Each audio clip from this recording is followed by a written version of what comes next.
I did not record them back. If you were here last time when I spoke, I had a little prop at the end with some lovely rotten fruit. So I don't want those back. Those are for you. I never want to see them again. Oh yeah, good idea. I'll turn the mic on. Is it on now? Oh, yeah. Okay, perfect. Still learning a few of these things. So first up, I just want to say thank you so much for having me back. I appreciate the opportunity to be here to speak. It always is a blessing, and I don't look at this as a job, but more a privilege. And so I'm just really thankful to be invited back, and then to be able to just have lips to be able to speak words, and a lot of things that you can take for granted every day, but just a healthy body right now to be able to speak and all that stuff too. So I view this as a privilege and not a job, but I have had a few interesting job experiences growing up in my life so far. So as a kid, I didn't quite see maybe the value of work so much, even though, save your laughs, that wasn't a joke yet, they'll come later, but even though I had one of the best examples of a hard worker in my dad in my life, I didn't quite pick up on the value or importance of work. So this started at a young age from doing chores. I just had a hard time doing chores and just having motivation to do things. I didn't understand why I had to work. Just kind of wanted things to come to me versus having to go out and get them for myself.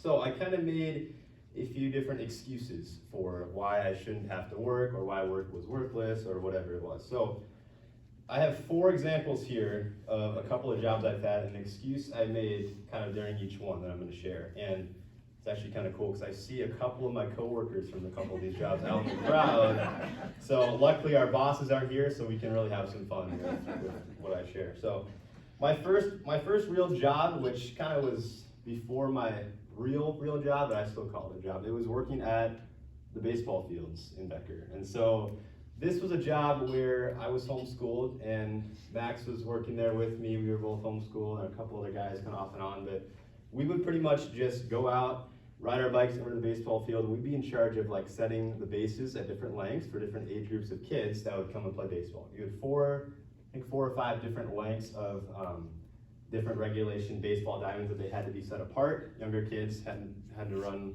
less area around the bases. Older kids had to go farther. So we do that. We move the pitching mounds closer or farther away, and then we'd rake the dirt and make it look all nice. That was pretty much what that entailed. So I was probably a 13, 14-year-old kid, didn't have my license yet. I mean, we were biking to this job, and so I was just like, man, this is so dumb. I don't think I should have to work hard at all. I just want to goof around with Max and get done so we could go play video games or whatever. So one day, I don't know, this was definitely my idea. I don't want to put this on Max at all, but one day I had this amazing idea of let's prank our boss, because I'm too young to be, like, we're too young for a real job. Like, this isn't a real job. Let's prank our boss. And luckily for us, our boss was a guy that we knew from our church already, so we kind of had some leeway with him, but still, he was a boss. And so we, in our ignorance, kind of just thought, well, you know what, let's call our boss up and say, hey, I know it's a half hour before all these teams are coming to play their baseball tournaments, but we weren't supposed to work today, right? And so we were going to tell our boss that we knew that they were coming today, but we were just going to call him and pretend like we're making sure we weren't supposed to work today and there's nothing going on. So we call him up and we're like, hey boss, like, no work today, right? We'll see you tomorrow, and you'll come check our work tomorrow. And he just kind of goes silent for a second, and we're probably giggling behind the phone or whatever, and he goes, there's a tournament in 30 minutes, you guys. Like, what are you doing? And basically started blowing up at us in the nicest way possible, as Eric Friedman could. So that was our excuse. So it's me, Max, Jordan, some other friends of mine. We just do kind of stupid stuff because I use the excuse in my head, in my heart of, I'm too young, it doesn't matter. I can't really accomplish much. This isn't a real job. Oh well. My next job, I went on to a real job this time. This was like the big leagues. I had to go to an interview. I was scared to death. This was my first real job in the real world.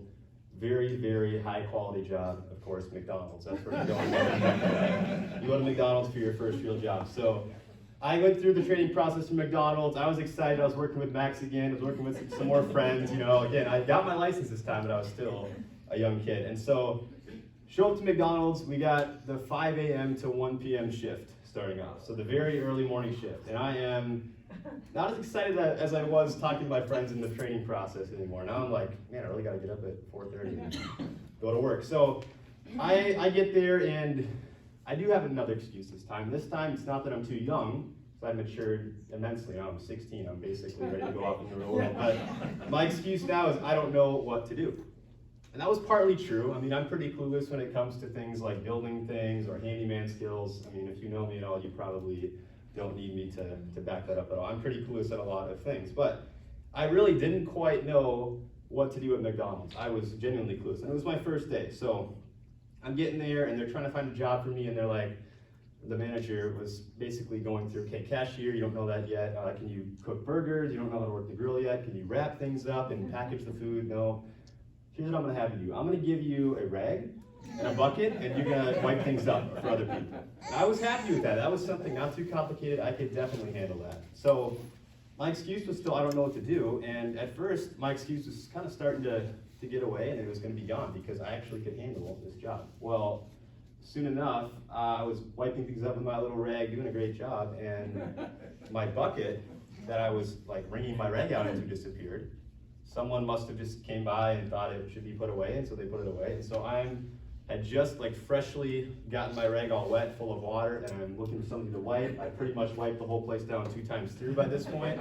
And so I am ready to kind of wring my rag out and be done when there's no bucket, and then make matters worse, all of a sudden the head boss, this like super revered lady who I've heard horror stories about, comes around the corner, and she just looks at me. She's just staring at me, and I say nothing because I'm frozen in fear. And she says, "Bring your rag out, and I'll give you your next job." And I say nothing because I'm still frozen in fear. And she says, she probably looks at me like, "Do I need to turn his hearing aid up or something? Did he not hear me? But bring your rag out, like let's get on to the next thing." And I say nothing again. She says it the 3rd time, and I take the rag, and in basically just sheer panic, I stand there and I wring it out all over my shoes and on the floor. And at that point, she's so just bewildered and perplexed that she just turns around and walks away and doesn't say another word to me the entire day, for good reason. My next work environment, or my next job, was at FedEx. I think there's a couple people in here I worked with at FedEx, and my excuse for FedEx was my work environment was too hostile. So things got a little bit too crazy was kind of my excuse. I shouldn't be here. I mean, some of the people I work with are just insane. And I'll tell you one story to kind of illustrate a couple people that were at FedEx. So working at FedEx for a few weeks, there were these 2 guys named Mitch and named Warrior. Mitch and Warrior. Warrior was apparently, that was his real name. I don't know if that was just his birth name, that was his nickname that he just developed, whatever. But his name was Warrior, and there was Mitch. And these 2 had a literal fight one day when I came around the corner from the bathroom or coming back from somewhere, and I could hear their voices yelling and screaming and coming around the corner, and they were about to literally have a fist fight until the manager had to break them up. So that was kind of at the point where I was like, okay, I'm working at 3 a.m. to 9 a.m. shift. This is awful. My coworkers are fighting, literally about to fight each other right in front of me. This is not the job for me. I shouldn't have to be going through this. This is not something I should have to do. My last excuse that I had was at Becker Furniture World. I was actually working at Becker Furniture World at the same time as at FedEx, and so I kind of was feeling overwhelmed. I felt like having to go to FedEx in the morning and then sometimes have to come home and then work another shift at Becker Furniture World the same day was just way too much. And so I was using the excuse of I'm overwhelmed. I'm too busy. I'm maybe afraid of. This was my senior in high school for me. That's what I was. So I was kind of afraid of my next step. All sorts of things like that. So those are my 4 main excuses that I had, and they all had a little bit of merit in and of themselves, just a tiny bit. But you really couldn't. I couldn't, in good conscience, point to them and say, you know what, I should quit or I shouldn't have to go through this because of any of those excuses. And so if you're like me, I'm guessing you have excuses in your life for anything, for something, or you've had an excuse before. There's a saying, excuses are like belly buttons because everyone has them, right? So everyone's got excuses. Some are more valid than others, but really when it boils down to the bottom, they're all just roadblocks that stop us from doing something that we should or could be doing. My most recent and current job is teacher. I'm teaching right now, 5th and 6th grade, and so I wanted to share a few of the most unusual excuses given by students on why they could not complete their homework. These are some good ones. Here we go. First one. Student said, "You told us to do all the questions. Were we supposed to bring them back to you too?" No, usually I like to just assign work, and I assume that a 5th grader will just do the work. If I don't have them, bring it back. That usually works.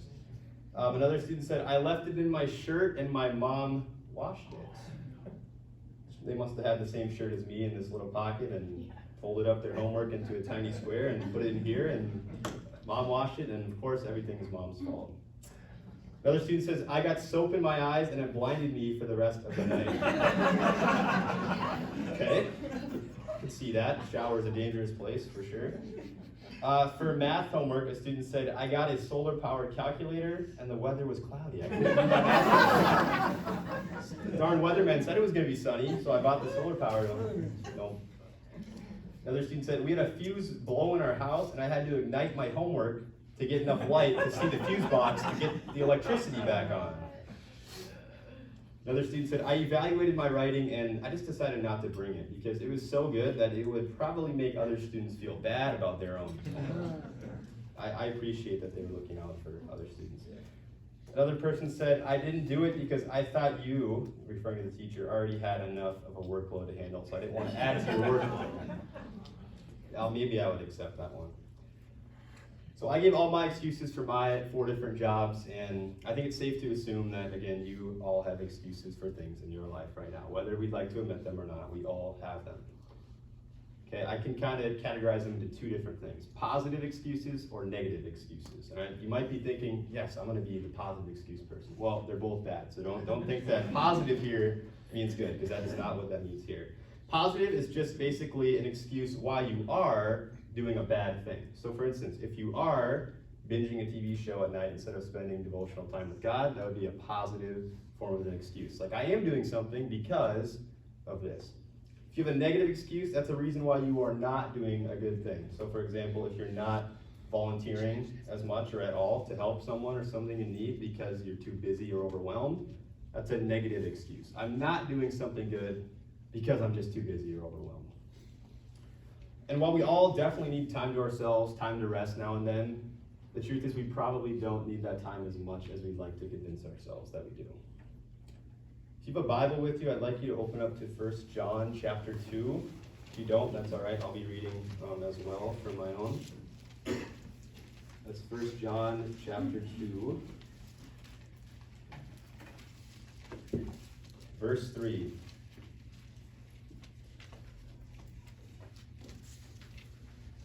All right, as you get there, I'm going to start reading. 1 John chapter 2, verse 3. "And how can we be sure that we belong to him? By obeying his commandments. If someone says, 'I belong to God,' but doesn't obey God's commandments, that person is a liar and does not live in the truth. But those who obey God's word really do love him. That is the way to know whether or not we live in him. Those who say they live in God should live their lives as Christ did." God requires our obedience. We can be sure that we know God if we obey his commandments, like verse 3 says. If we don't obey God's commandments, we're liars. We are a liar, and we don't love him if we say we do. If you're a Christian right now who says that you love God and you're not obeying God's commandments, you're making excuses, you're lying to yourself, and you're lying to God. You see, obedience is the key here. Unfortunately for us, we're not good at a lot of things as human, but we are really good at making excuses. And the problem with making excuses is that excuses, when we make them, are always going to obstruct our obedience to God. Excuses are going to obstruct our obedience to God. So, the book of Daniel actually provides a really good look into an example of full and total and complete obedience. So again, if you do have a Bible, turn to the book of Daniel with me. This is chapter 1.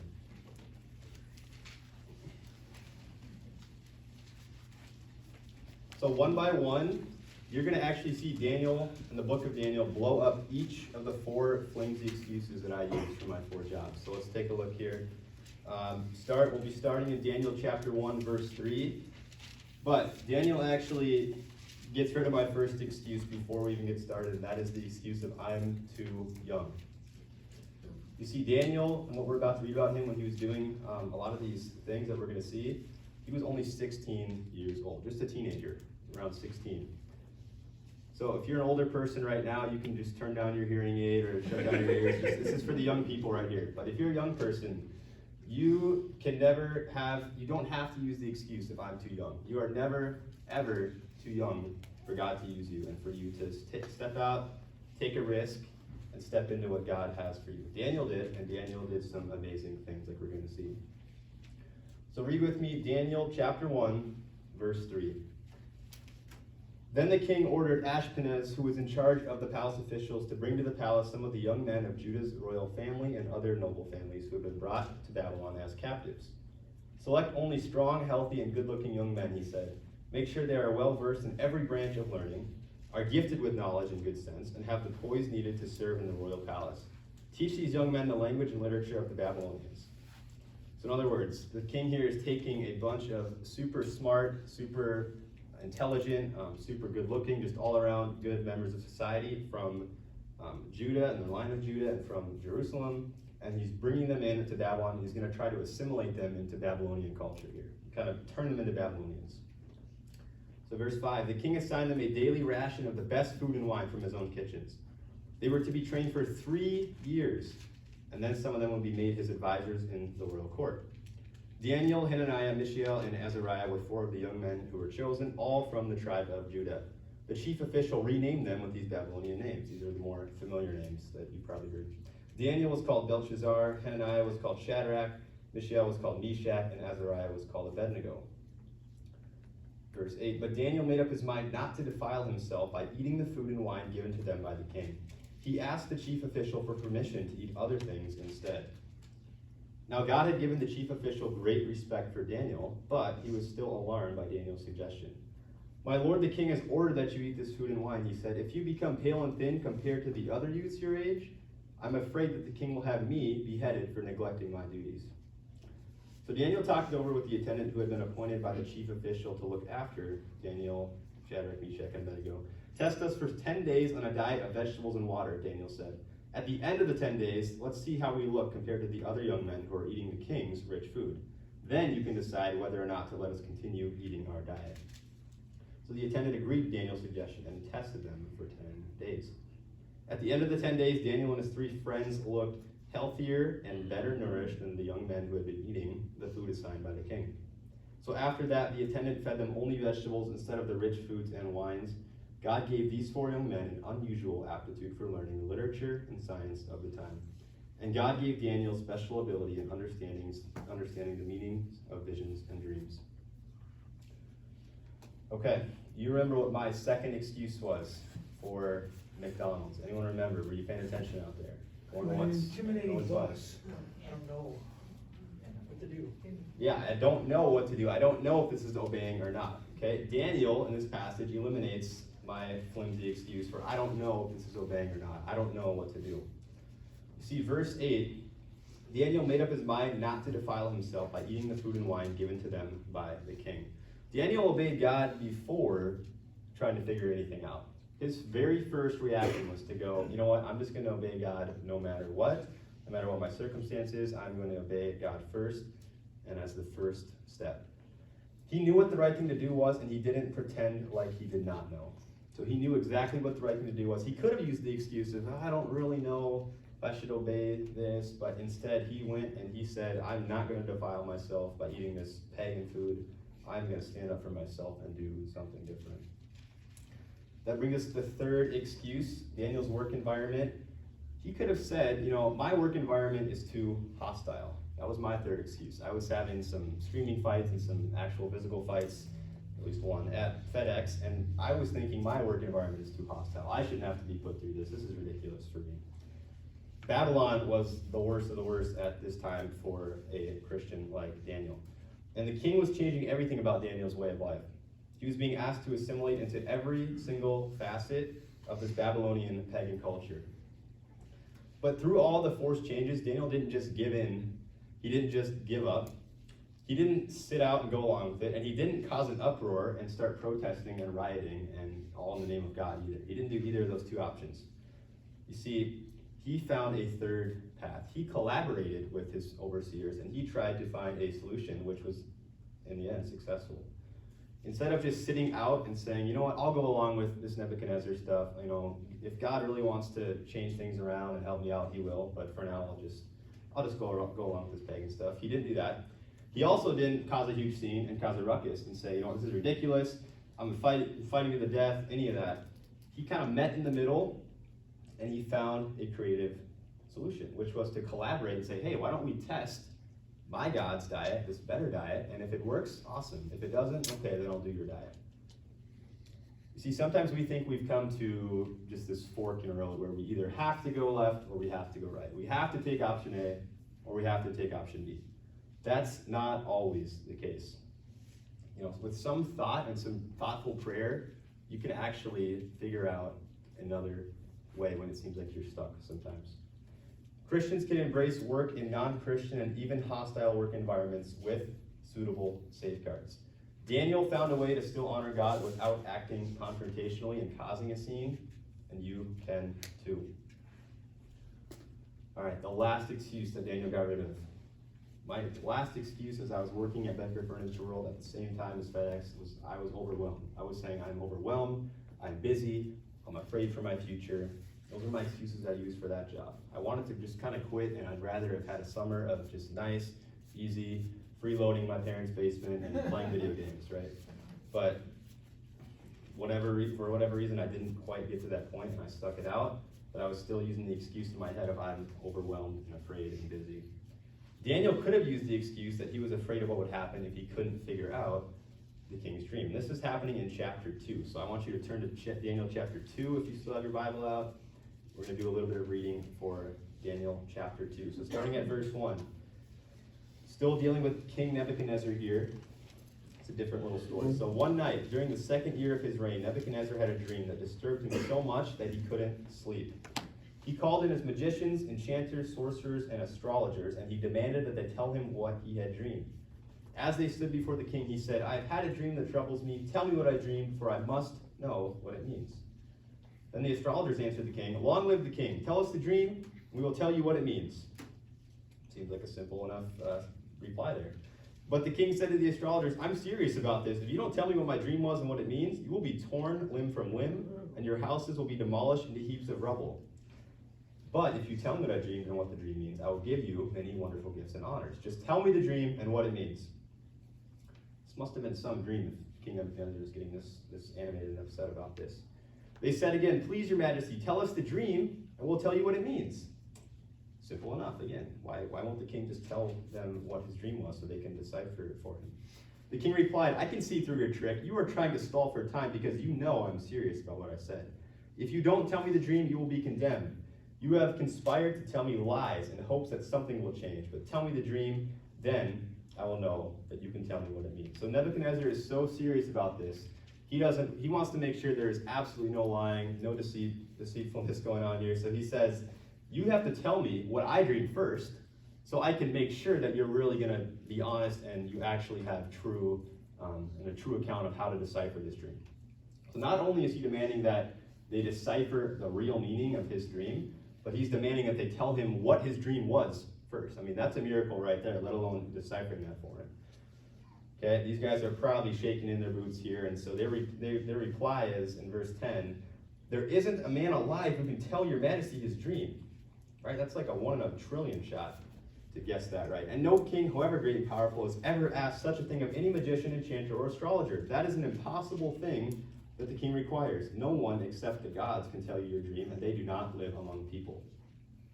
Yeah, they're being honest. They're saying, you know, you're a lunatic. There's no way we can tell you what you dream. That's for you to tell us. We're not inside your head at night. That's your dream.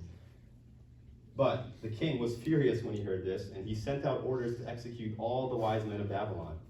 Because of the king's decree, men were sent to find and kill Daniel and his friends, because they were a part of that group of wise men. Okay, let's pause there. Let's skip down to verse 17. So Daniel's basically being hunted down as one of the wise men, and he is going to be killed because Apparently no one in the whole entire land, not even the wisest of the wise, can decipher this dream, let alone tell the king what his dream was. So verse 17, then Daniel went home and told his friends, Shadrach, Meshach, and Abednego, what had happened. He urged them to ask the God of heaven to show them his mercy by telling them the secret, so they would not be executed along with the other wise men of Babylon. That night, the secret was revealed to Daniel in a vision. Okay, Daniel ends up praising God here, and if we skip down to verse 26, Daniel goes in to interpret the dream. Here's what happens, verse 26. The king said to Daniel, also known as Belshazzar, is this true? Can you tell me what my dream was and what it means? Daniel replied, there are no wise men, enchanters, magicians, or fortune tellers who can tell the king such things, but there is a God in heaven who reveals secrets, and he has shown King Nebuchadnezzar what will happen in the future. Now I will tell you your dream and the visions you saw as you lay on your bed. Daniel goes on to accurately describe what the dream was and exactly what it meant. As a result, he was rewarded greatly for it. So Daniel here, much more than me, could have easily used the excuse of, I'm a little bit overwhelmed, I'm afraid here, like I'm just going to run away and try to hide and escape this crazy lunatic king who's trying to kill his wisest men, which is so counterproductive, but that's beside the point. So he had a really good case to make that he was overwhelmed with his life and what was going on with the danger he was in. We're shown here, though, through this example of Daniel chapter 2, that God can and God will make a way. But when we limit God by our lack of faith, our obedience suffers.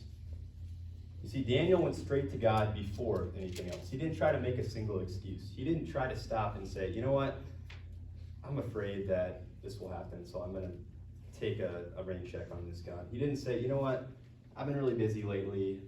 I can't do this right now. No, he went straight to God before he thought about anything else. And his very first thought and impulse was to deflect all praise to God and to go to God in prayer and to ask friends to support him in prayer too. You and I need to follow Daniel's example and obey no matter what. No matter what the circumstance is, we are called to obedience in our lives. In my school, we have some chants that our students memorize throughout the year, and I'm going to teach you one of them, and I'll tell you this, if 5th and 6th graders can memorize it, I have full confidence that all of you here can memorize it in no time. So here's the chant. Obey right away, all the way, and with a good attitude every day. I'll say it one more time. Obey right away, all the way, and with a good attitude every day. So I want you to say it with me this time, okay? Here we go. Ready? Obey right away, all the way, and with a good attitude. All right, we'll work on that. It's getting there. So you and I can learn a couple of things from this simple chant. And if you have kids, or if you've ever been a kid, which hopefully should be all of you, then you're probably familiar with this scenario. So here it is. Mom or dad, actually, let's face it, just mom, asks you to take some food out of the freezer while she's gone so she can thaw it and be ready for the oven when she comes home. You forget to take it out, and by the time she comes home, it's too late. Not only is mom mad and disappointed, but now you have the natural consequence of having no food for dinner because you didn't obey right away. Similarly, Pharaoh didn't obey right away with what he was asked to do with the Israelites. Okay, turn to Exodus chapter 5 with me, please, if you have your Bible. If not, again, I will be reading it out loud. Exodus chapter 5, verse 1.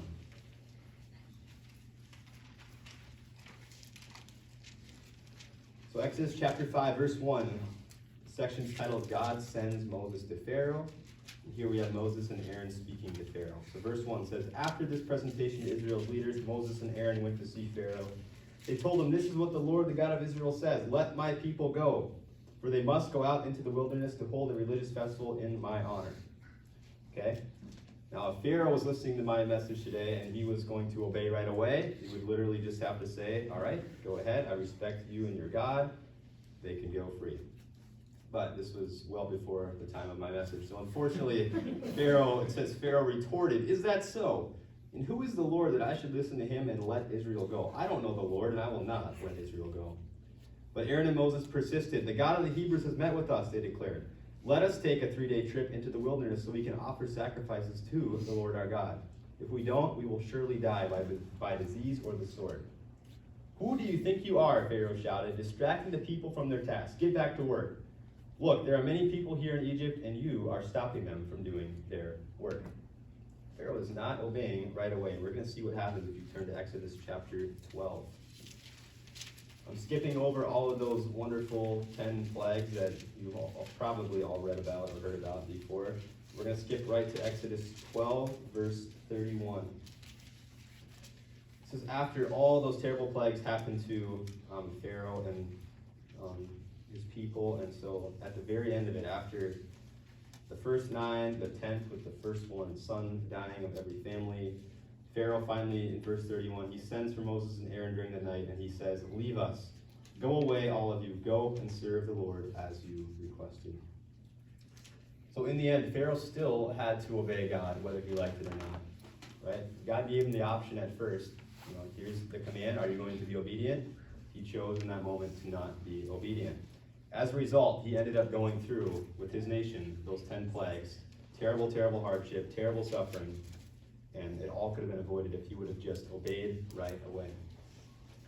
The lesson we can learn from Pharaoh and from not obeying right away is that when we don't obey right away, we often just bring extra hardships on ourselves. We're not going to get around God. God's always going to get his purposes accomplished and done. And when we think that we can maybe sneakily get around them, we're fooling ourselves. We never can get around God and his plans. When we don't obey right away, we just bring extra hardships on ourselves. Okay, I'm going to give you a quick little pop quiz here. What's the next part of our chant? We have obey right away. All the way, good. Obey all the way.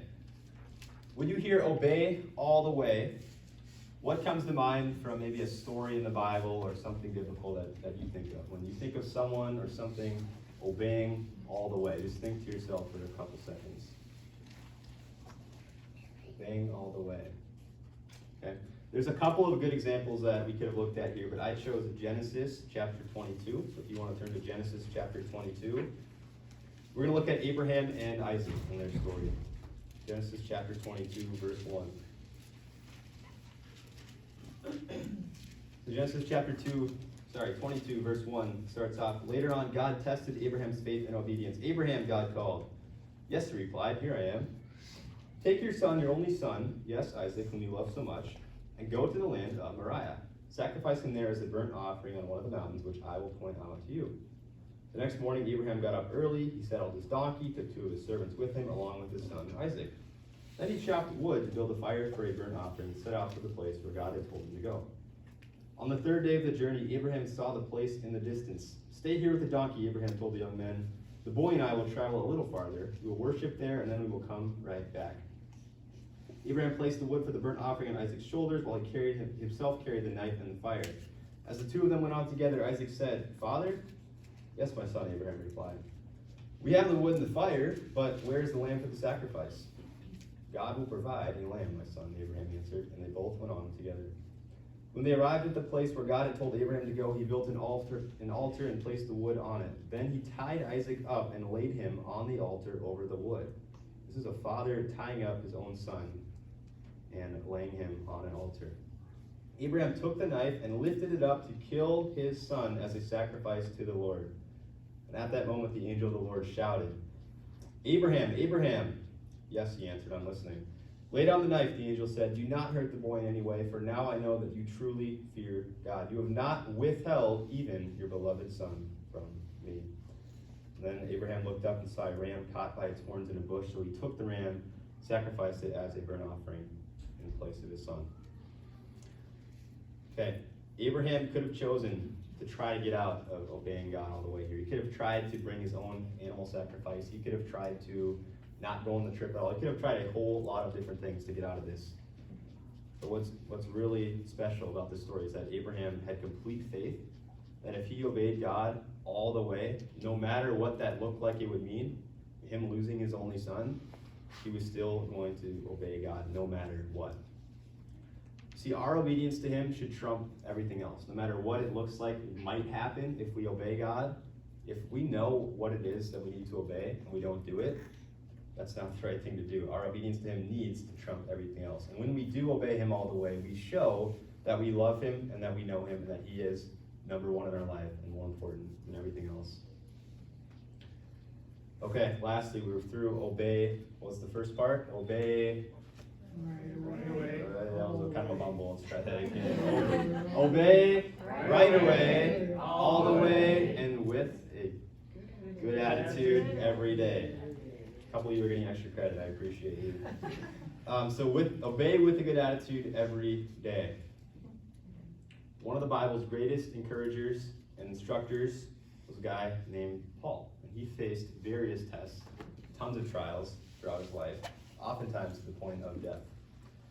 Turn to 2 Corinthians chapter 11 with me to find out a little bit more about Paul. 2 Corinthians chapter 11.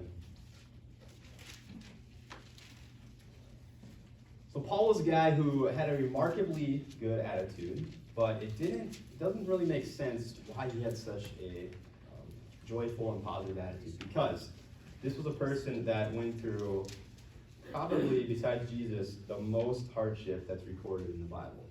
And Paul just says briefly a little bit about his experiences in 2 Corinthians chapter 11, verse 24 through 31. So I'm at verse 24, 2 Corinthians chapter 11. He says, 5 different times the Jewish leaders gave me 39 lashes. 3 times I was beaten with rods. Once I was stoned. 3 times I was shipwrecked. Once I spent a whole night and a day adrift at sea. I have traveled on many long journeys. I have faced danger from rivers and from robbers. I have faced danger from my own people, the Jews, as well as from the Gentiles. I have faced danger in the cities, in the deserts, and on the seas. If you could have traveled to Antarctica, you probably would have faced danger there as well. I have faced danger from men who claim to be believers but are not. I have worked hard and long, enduring many sleepless nights. I have been hungry and thirsty, and have often gone without food. I have shivered in the cold, without enough clothing to keep me warm. And the amazing thing that makes this recounting of Paul's life even more amazing is that these events were recorded about midway through Paul's ministry, nowhere near the end, so we can pretty safely assume that many more difficulties followed this brief list here. But in 2 Corinthians chapter 4, verse 8 and 9, Paul actually says, we are pressed on every side by troubles, but we are not crushed. We're perplexed, but we're not driven to despair. We're hunted down, but we're never abandoned by God. We get knocked down, but we do not get destroyed. What's amazing is that through all of his suffering, and I think it's safe to wager much more than most of us will go through in our lifetime, Paul never complained about his circumstances. He kept a perfect attitude throughout most of it. When we obey with a good attitude every day, we develop an attitude of gratitude, and that will change the way that you live your life. When you choose to have a good attitude and obey, not just because you have to, but because of joy, because of the happiness and gladness that you have because of what Jesus did for you, your life will change as you develop an attitude of gratitude. So what kind of excuses have you been making in your life? I talked earlier about positive excuses and negative excuses. Maybe you're making the excuse that, I'm doing this bad thing because I'm busy or overwhelmed or afraid. Maybe you have a negative excuse that you're thinking, I'm just doing this thing because I'm too busy or afraid or whatever. Whatever your excuse is, when you feel tempted to make excuses, remind yourself that your excuses are just obstructing your obedience to God. Remember that chant, seriously. I want you to memorize that chant. Obey right away, all the way, with a good attitude every single day. If kindergarten through 6th graders can do it, I have faith that you can do it with a little bit of practice too. God does not desire for you to take the easy path in life. No, as a Christian, you're called to a higher purpose, and it's not going to be easy. I think we all know that, but it's still something that needs to be said. If it was easy, obedience as a concept wouldn't even exist. The definition of obedience, or being obedient, tells us we have to submit to someone else or someone else's authority, a higher authority above ourselves. That is not natural for us. But God can only do so much with a disobedient person, and he requires obedience out of his people. At some point, we're going to run out of time here on earth, so stop making excuses. Get started today with what God has for you. Identify your excuse, whatever it may be, and really ask God what it is and ask God to help you stop making that excuse and start obeying him. Obey right away, all the way, with good attitude every day. That's all I got. Thank you. Very good, sir. Thank you, Caleb. We want to be like Daniel, an example he set where we go to God right away And we want to come together and pray with you guys and lift up the things that are going on in your life.